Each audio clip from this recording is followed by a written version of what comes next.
We live. I want to welcome everybody this morning, and we'll start out with roll call. I'm here. John? Allison?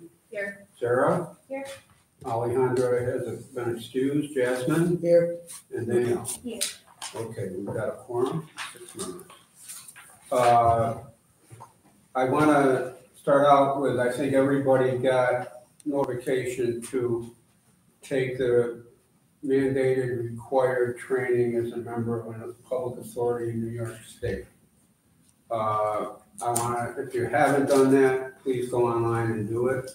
It is a legal requirement, and we don't want people to all of a sudden not be appropriate, ineligible. I don't know how that would work, but I have taken it, and it's nothing that you really should be super concerned about. You go on that website, you put some basic information in, and then they give you some dates to choose for your class. It's all online. My experience was they were all in the mornings. They were like from 9:30 to 11.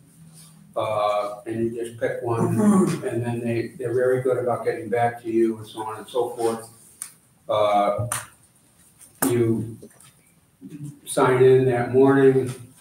You go through it's basically a presentation, and at the end you sign out that you received it. There's no tests, there's no anything like that. It's informational, but it is very good. I must say that it was good. They did a good job, and it was live. It wasn't a canned thing that the woman making the presentation was right there live doing it. So I just want to encourage those of you who haven't done it to please do that. What is the timing on that? So we all have to do it within 1 year of being appointed. So for most of you, that's a June. If you can get it done by the end of June, you'll be okay. So if not, they come looking for you. If we've done it previously, should we do it again? Yeah. So and you know this because we've been through this a lot. It's best practices is every 3 years. So we would encourage folks. Well, aren't we on 3-year terms also? You are. At least I am right now. Well, it's staggered. It's staggered, okay. So it's some of you are 2 and others are 3. Okay. But yeah, the statutory requirement is 1 year from the date of your appointment. And for those of you who've done it many times, I've done it. It used to be a full day, then they went to half a day, then to 2.5 hours, and now it's a lot more condensed. Yeah, It's very efficient. And I think if you've done it before, you don't have to take it, but you got to prove that you took it. Yeah, I would just minimum, encourage post everybody it, to. just send it to Sarah, your certificate of completion. Yeah, you get they send you an email with a certificate of completion when you're done, and that needs to go to the Sarah, so she keeps track of all of that. So when the auditors look at it, it's right there. So I encourage everybody to get that done. The board evaluations, reminder, but we got them all in, so you can forget about that reminder. Thank you for all your cooperation. So the next item is number 2 on the agenda, the approval of the meeting minutes of March 5th, 2025. Could I get a resolution to put that on the table? Allison, second. Okay. Is there any discussion, additions or corrections to those minutes? Hearing none, I'll close the discussion and call for a vote. All those in favor, please say aye. Aye. Any noes? Hearing none, passed and unanimous. At this point, I'm going to turn it over to Amy. Yep. And make your presentation on the audit. Yep, so we're gonna have the, Allison. yeah, I'm gonna pass it to Allison, who's the chair of the audit committee. Sure, thank you. So we had a meeting of the audit committee earlier this morning at 10 o'clock, and where we've heard from Amy, our CFO, and our auditors from the Bonadio group. We we reviewed the Paris reports. Do you want Amy to give an overview? Yeah, of that'd be great. Okay, yeah. So in the audit committee, we went over the Paris reports, which is an annual requirement of the ABO. It includes 4 reports: the annual report, procurement, investment, and financial audit. These are reports, like I said, that are due to the ABO. They go over board information, staff information. They have the summary of financial information, which matches the audit presented by Bonadio. Procurement, which was only 1 procurement to the Alliance, which is the amount owed in $207,000 for expenses incurred in 2024. As I mentioned earlier, there's not a lot of information in this year's parish reports because there wasn't a lot of activity, but going forward, there will be a lot more beginning with 2025. Yeah, post them by. Post them by March 31st, Monday. Monday. So once I receive, the audit that was presented today is a draft, I'll get a clean final audit from the auditors, and then I can attach that to the parish reports and push the button on Monday.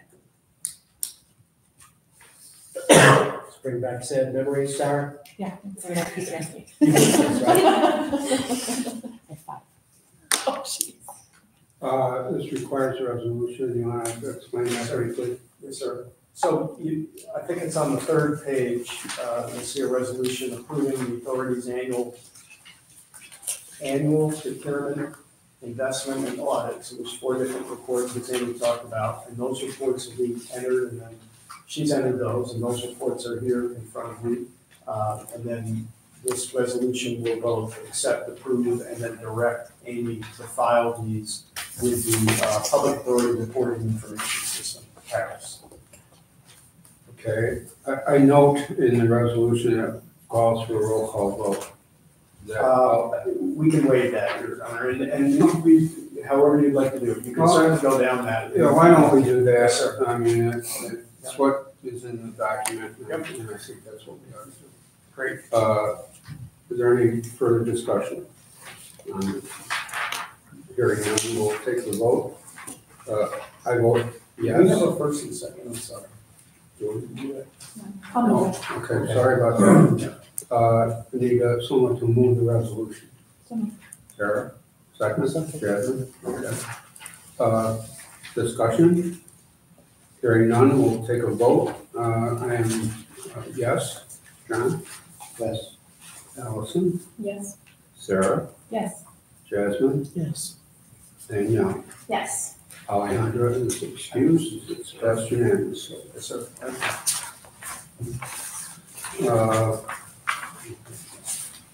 Okay, so next we have just a committee report from the audit committee on the financial statement independent audit results, auditor independence review committee for our annual assessment of internal controls, which are found in the board materials.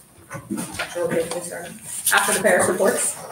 Tom, do you want me to go into like an overview? Yeah, I would just say this is what we did at the Okay. audit committee. Sure. It's so contemporaneous almost Right. because it's one right after, but that would be great for the video. Okay. Sure. Thanks. Sure. So these documents were reviewed with our auditors from the Bonadio group, overviewing the activities that have happened since from the beginning of the board, which was actually September to 2024 to the end of the year in December. So those were reviewed with the full committee, and we voted to approve all the materials included. Sums up? Any questions? Hearing none, we'll move on. CFO report, Amy? So just a couple updates. We ran our first payroll for the new staff of the authority. That included the security and maintenance staff, so that's going well. Kevin and myself had a meeting with Chairman Mazza last week to discuss a cost allocation plan. We were, there's a recommendation by the Bonadio group of a company called MS Consultants. They do a lot of work within Albany County for cost allocation, cost segregation services. They've worked with the Louisi Company, Green Mountain Electrical, and they also work with GSR Real Estate, who does assessments for a lot of local municipalities. This is something that we're going to need to do, for allocation of shared services for all the buildings and the parcels that, the authority has. So we think it's a good idea that this is something we do. So I've asked Sarah to set up a meeting next week with myself, Kevin, and Chairman Mazza to have a discussion with MS Consultants to go over this. I will note too that I reached out to another firm that I was familiar with that did these types of services, and we got a proposal from them. And I thought it lacked what we really needed. And also wanted that it could be done all remotely, which I can't fathom how that would happen. So we have, sought out two information from two companies, and we're gonna go with the one that Amy just described. Yes, and this company is not going to do it remotely. They will be coming Okay. into the campus, going into each building and, I personally have 20 years of experience doing these, and with the challenge that we have here, which is the largest challenge for this, doing it remotely is not even fathom. I can't fathom that. But, thank you. and that's it for my report. Moving along on the agenda, Kevin. Thank you, Mr. Chairman. Good morning, everybody. And welcome to the campus. If you notice, the campus is looking pretty neat and clean and pretty well buttoned up. And we've got our friend Mike Lally, Director of Operations for the county, to thank for that. Mike had some 50 employees from the county down here on Wednesday and kind of spruced everything up. Really just kind of did a spring cleanup, if you will. So the campus is looking very good. This is something that requires constant attention. We're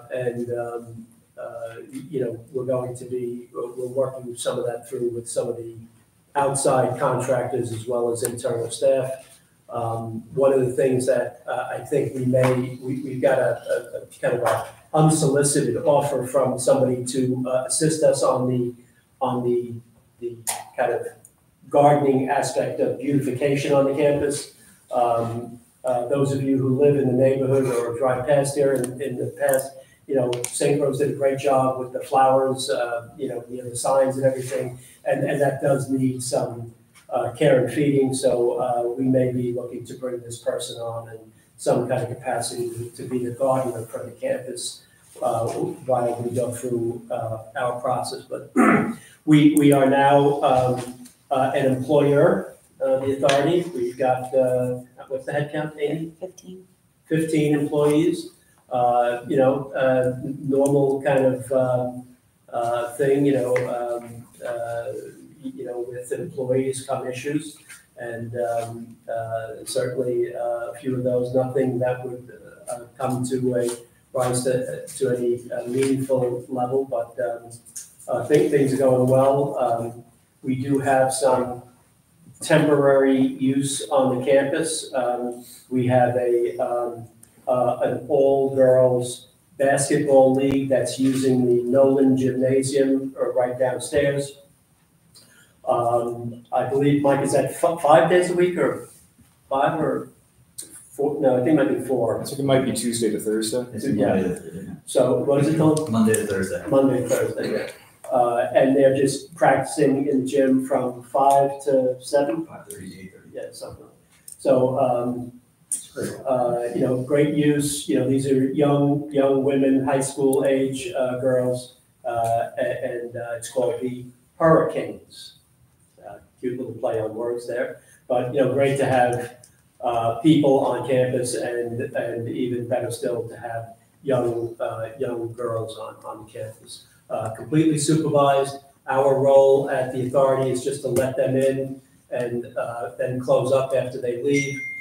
Adult supervision is required by the management of the team, and that seems to be going well so far. And these are kind of week to week. They will use it for as long as we can offer it. but have also stated that if we have any competing uses for the gymnasium, that they all understand that. So, again, just to get people back on the campus. And in that, so any questions on any of that? I think, there's still, the operations are going okay so far. Again, a big thanks to the county though for helping clean up. We're still kind of feeling our way through the maintenance contracts and how that's all going to work. We've been in touch with the firm that used to do the work here, or that still does kind of sort of do the work here, and been talking to some others as well. That's about it on that front. Any questions, Danielle? If neighbors or people driving by see any issues or maintenance issues, who would be like the main contact for them? I'd have them call the security office. Okay. Amy, is that the best? Yeah, and they'll, Erica, who I know Danielle is great at following up on that. And, and if any of you see anything going on the campus that you think just doesn't look right or looks off, please call security. We can get that number out to everybody. And they are, they'll call Amy or myself if, they have any questions about any activity on the campus that they weren't expecting. They are aware, any of the scheduled activities on the campus, they are made aware of ahead of time. And they're ready and willing and able to deal with those situations. We do have some requests from law enforcement organizations around the region. In the past, they've used various buildings on off periods to stage various types of training exercises, active shooter drills and various types of things. Mike Lally has offered to kind of help coordinate that. I think at some point we may want to kind of curtail that, having a group of law enforcement people dressed in black uniforms with, weapons and dogs running around the campus may not be consistent with, all of the future uses that you may want to see happen here. But right now, it's, we're doing well. So that brings me to the temporary license agreement with Albany County for portions of the authority-owned property. And with that, I'd like to turn it over to Tom. And again, Mike Lally and Dave Riley from the county are here and can kind of give some context to that. There are certain things that I would prefer we talk about in executive session in that regard, but this is for the kind of more permanent use of the campus. Subject to the chair, I'll go through the resolution. So this, it's about halfway through your pack. It's the only other resolution other than the one we just passed. And last meeting, the board authorized a license agreement with the county that we did execute, and that was for the county to be able to come in here and evaluate certain portions of the campus for potential use. So presently, we have that ongoing agreement, and that has, enabled the uses that Kevin has talked about just now. And then this resolution deals with certain space, and it would be basically entering into a temporary occupancy with the county for certain specific areas, and those specific areas are outlined. And I'll go through that in just 1 second. The resolution does two main things. It makes a secret determination because we're disposing of real property. Arguably, this could be construed as a type 2 action, which means you wouldn't even do secret because you could argue that it's a continuing use office, although it's not specific to education. So we took a conservative approach. We called it unlisted. And we went through and we did a short form EAF, and the staff looked at this. And I think logically determined there are no significant environmental impacts. It's doing what is this campus was more or less designed for. It's in the zoning code. It's office use. It's recreational use. It's not by college students and college administrators, but it will be with the county. And so I think it's very minimal, if any, impact would be noted on this. So that's what you see in front of you is the first thing is a secret determination that there is no environmental impact, and directing the staff to make that finally, that determination. That is in here, it's part of the package. And then also there's certain information that has to be publicly made available and made available to the board. And that's on that third page of the resolution. And it basically talks about the description of the property. And there are drawings in here at the end which tell you what the property are. Mike and North Gillen could probably give you a better detailed description, but it is very specific in the drawings. 15,000 square feet of office, recreation gym, including the main gym, including the pool. It's all in this building. It's all in this building.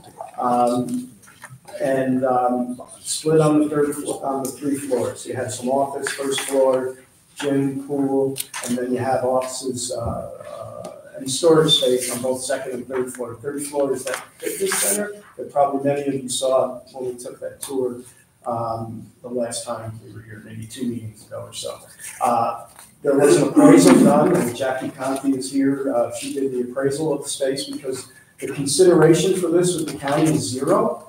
And anytime you do a below market disposition, that's why this information is exactly in the resolution.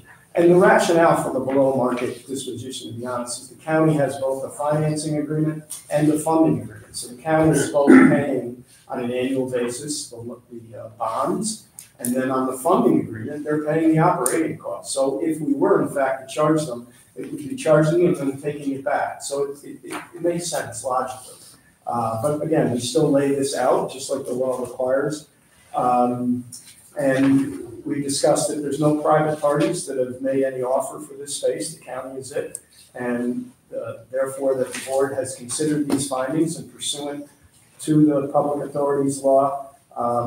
We find that it's in the purpose, this disposition is in the purpose of this authority. It's exempted from a public sale. So that's the general overview of the resolution, and subject to any questions or for Dylan or Mike about the specific uses, I'll be very quiet.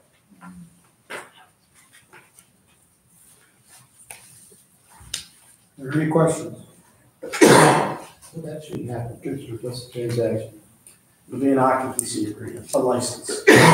And then I may back to you with a subsequent action at some future board meeting, depending on how the parties, the authority and the county, determine to move forward. But right now, it's an occupancy agreement for these specific spaces in this building. Did the compensation explain it again? 0. Yes. So there's a value, but then there's a understanding about the requirement for. Yeah, when we do a below market sale or lease or occupancy, something like that, this is the information that I just went through that has to be made known to both the public and the board. So these little paragraphs lay out very specifically what exactly the statute requires. That what you just discussed is one of those criteria. And we did this last time with that license that we did the last board meeting. The appraisal was the same number, $15 gross. Again, could go left or right, but that's a reasonable $15 gross. You know that world better than I. And then for office and $3 gross for storage. So that's the same numbers we had previously when the college was going to be using their spaces on a temporary basis, and that's what we have here, John. So Tom, I'm sorry I didn't read all this, but except for the numbers. Yeah. But where does it say that there's a set-off for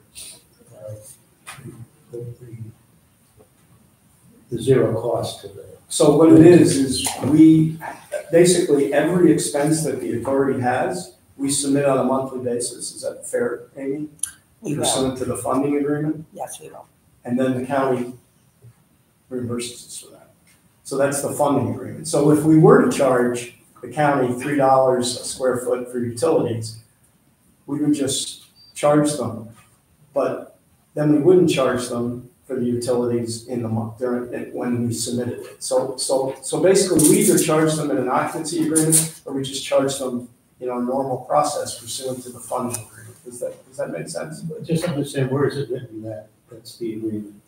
Yeah, we authorized and we've signed, we have a funding agreement, so that was we signed that as part of the bond closing. We did authorize that at the board probably 2 meetings ago, John. We may have missed one, that may have been at that meeting, but we did authorize a funding agreement pursuant to which the county now is obligated to basically reimburse the authority for all of our operating expenses.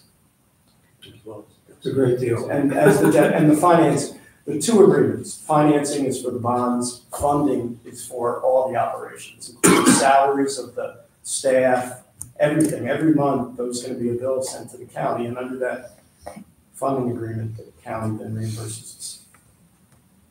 In the event that the county does no longer needs the space or wants the space, not that I think that will happen anytime soon, would they need to then break that contract and then the property would then come back to the authority? Right. I think the key word here is temporary. Right. You know, And if we were to get an offer on the property, we would sit down, we would sit down with the county and work out some sort of a new arrangement. Yeah, Jeff and I talk about this all the time. This doesn't commit us in perpetuity. If someone comes along and wants to make us rich on these buildings, we can sit down with the county. And I'm sure the county would be open to reducing that $35 million problem we have. I don't know if it's a problem, but yes, we would like to reduce that. If I could just ask though, I know the county has talked about potentially some other buildings, you know, kind of on the front end here. Have we, you know, does this, I see that this only considers this one building, but do we, like, what's the timeline for the kind of the other ones? Dave, we're gonna talk about that in executive session. Okay. Could we maybe talk about the planned use for the county in space? Sure, absolutely.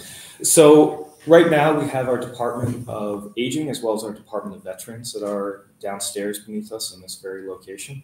They're temporarily evaluating the space to see if it's going to be a fit for them to do administrative functions and operational functions, as well as holding some actual in-person classes. So Aging has chair yoga. They like exploring the areas that we have, some open space that's next to the pool. Recreation will also be here. They're looking at doing a lifeguard certification program that will enable all the communities around Albany County to be able to have more lifeguards, which are desperately in need. Functions like that. Fantastic. Yeah. Are they someplace else in the city? So right now, Albany County uses facilities that are close to the population they're serving. If there's an identified need for a program out in Bern or Knox or Westerlo, they'll go to the middle schools or high schools out there and use those gym spaces. There's definitely a need in this area. We also attract people from this area from Colony and Bethlehem. So they use facilities all over.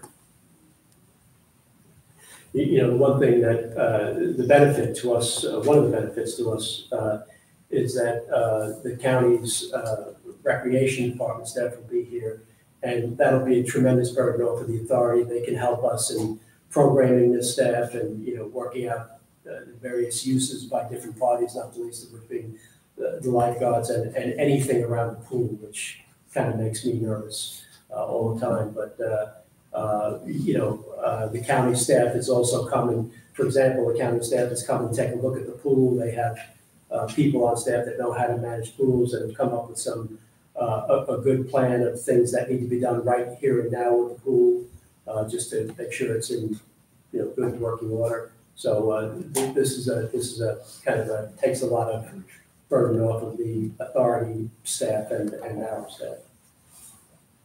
For the Department of Veteran Affairs, what purpose would they use? Just office space? So they use office space, but they also have a lot of direct programming that they offer. Okay. So we have a peer-to-peer program that awards us $200,000 a year for anything that engages veterans in non-traditional ways. And some of that can be, what's the ridiculous, not ridiculous, creative one they did, a goat yoga. Okay, so people know about goat yoga. That's good here. They did a goat yoga, and it was a big turnout. have a beautiful space out front, and have some goats running around there as long as it meets the liability requirements. May not have to mow the lawn as much. Exactly, exactly. And, you know, the benefit that Kevin spoke to as well is while recreation was here looking at the pool, I was on site with them. We identified a leaky valve. They've also identified just small things around the campus that it's nice to have people on the campus looking at these things. It's nice to have sets of eyes, but also to be seen that the campus is alive. So if anyone's walking through, they're going to say, oh, that building's not empty, it's filled with people. In terms of liability, does that all fall under the county because it's county programs and it's not anything that? So that's the beauty from my perspective. This now allows the county to program the gym and the pool. That's not something our staff is well equipped to do. And the license agreement, the current one and this one will have appropriate indemnification and insurance protections. So that's very helpful. And the authority does have its own. On top of that. Well, given the fact that we want these, have some people, security and so forth, I think this is a good way to proposal. I would suggest whatever we have to do. You want to move the resolution? I would move that we approve this. That's appropriate. We have a second. We got 2 seconds. And I echo all the remarks. I mean, this is a great move for us in terms of, one, creating activity, and 2, making sure the campus is secure and well maintained, which were huge worries, actually, well beyond. And this is just a great outcome for us, and it's to everyone's benefit. Any further discussion on this resolution? I think we require a roll call vote again. You want to do it? Sure. I will do it. I can find my picture. I'll just do it out there. I am a yes. Mr. Nigro? Yes. Allison? Yes. Sarah? Yes. Alejandro's excused. Jasmine? Yes. And then Yes. that's unanimously. One being excused. The next item. Yeah, I'll just move that up. So the next item on my report is the update on the comprehensive plan RFP that we issued. And again, just to kind of bring this back to the tendency that we're talking about here, none of this that we're talking about is leapfrogging or get ahead of our planning process in any way. There may be other things, but this is something that, it's a temporary nature, and, we want to see what really can come of this campus, and that's the purpose of doing this plan. But let me turn it over to Dylan Turk to kind of walk through our responses and timelines quickly. Sure. Thanks, everybody. So the addendum was posted on 3/25. I believe that was Tuesday. And that answered 35 unique questions from interested consultants and teams. 16 individual consulting firms expressed interest or responded to questions. Among them, they include architects, economic development consultants, engineering firms, real estate analysis and development consultants, planning firms, and it's likely that out of those 16 individual firms, we're going to have a lot of teams and partnerships. So I think we're going to end up with a reduced number. Although I just got an alert that somebody already sent in their response, so we could end up with more. Next steps include putting together the committee that's going to review the different selections, or responses. And then there'll be a smaller group to make sure that each one of them actually comports with what's in the RFP itself, so that we're only giving people to read the ones that are obviously complete, because sometimes you get a bunch that are half complete. After that, we'll be setting up interviews with the top selections, and which we'll record, and we'll also do online so that we can do it in person, and then also there's the recording, so if anybody's not able to make it, we'll do it that way. And then after that period, we'll get into making a selection, which would then include a recommendation to the board. And from there, hopefully we can get to work very quickly. Hoping to have this moving forward and hopefully in May. So Sooner the better. Yep. Any questions on that process? We'll be, this is something we're going to be, of course, it's going to be, a major undertaking of the board here, who this consultant is, how the process is going to work, and a key piece of this, as some of you know, is going to be the community engagement aspect of this. That we've got to, whoever the consultant is that's selected has to convince us that they've got the wherewithal and the appropriate staff on board to be able to hold, public hearings and, design charrettes and the whole various, visioning process that you need to get the various stakeholders on board, including the neighborhood association, but, people in the city and from the entire county. This is not a neighborhood project. This is not a city-only project. This is a project that will affect our entire county, and that's why I think the county executive had the vision to undertake this project in the first instance. But this is important because this is going to design, this is going to inform how we redevelop the campus.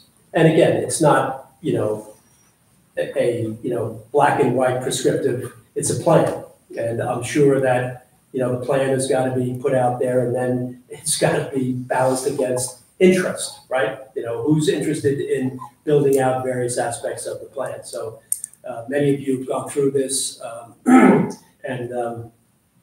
this is going to take some time. We've got to get this right, and but we'll see what the responses are and keep you posted, real time along the way. In the interim, what if we have some serious interest in a project? Do we have the ability to address that? Or Yes, we do, John. We can lead part of the process if something comes along, but we won't slow it down.